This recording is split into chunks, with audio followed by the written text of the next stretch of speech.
இசையமைப்பாளரும் டைரக்டரும் தயாரிப்பாளருமான கங்கை அமரன் அவர்களுடைய இளைய மகனான பிரேம்ஜி அவர்கள் சமீபத்தில் இந்துன்ற பெண்ணை திருமணம் செய்து கொண்டாங்க.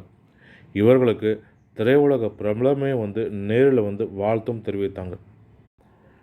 திருமண விழா புகைப்படங்கள் மற்றும் வீடியோக்கள் சமூக வலைதளங்களில் வேகமாக பரவியது. இதை தொடர்ந்து இருவருமே தேன் நிலவுக்கு சென்று வந்தாங்க. அந்த புகைப்படங்களும் வீடியோக்களும் பிரேம்ஜி வெளியிட்டிருந்தார். இந்த நிலையில் பிரேம்ஜி துணி துவைப்பது, வீடு துடைப்பது, செடிகளுக்கு தண்ணீர் ஊற்றுவது இது போன்ற புகைப்படங்கள் வீடியோக்களையுமே அவரது மனைவி இந்து சமூக வலைதள பக்கத்தில் வெளியிட்டும் இருக்காங்க. அந்த புகைப்படங்களை வெளியிட்டது மட்டும் இல்லாமல் அதனுடைய பின்னணி பாடலாக ஆடி ஆட்டம்ன்ற பாடலையுமே சேர்த்து வெளியிட்டிருக்காங்க.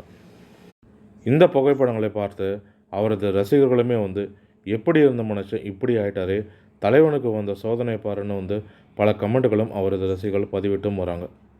இது எல்லாமே காமெடிக்கு தான்னாலும் இது வரைக்கும் பேச்சுலராக இருந்து என்ன செய்வதுன்னு தெரியாமல் சுற்றி திரிந்த பிரேம்ஜி அவர்களுக்கு இனி வரும் காலங்களில் என்ன செய்வதென்று யோசிக்கவே நேரம் இருக்காது. அந்தளவுக்கு அவர்களுக்கு வேலை நிறைய குவிந்திருக்குது என்பது இதிலிருந்து தெரிகிறது. இனி அவர் காலையில் எழுந்திருந்து தூங்க சொல்லும் வரைக்கும் அவருக்கான வேலைகள் நிறைய குவிந்திருக்குது. அதை செய்யவே அவருக்கு நேரம் போதாது. இதில் எங்கேருந்து அவர் என்ன செய்வதுன்னு யோசிக்க நேரமும் இருக்க போகிறது. மேலும் இது போன்ற தமிழ் சினிமா தொடர்பான சுவாரஸ்யமான தகவல்களுக்கு தமிழ் சினிமா யூடியூப் சேனல் பார்க்கும். நன்றி, வணக்கம்.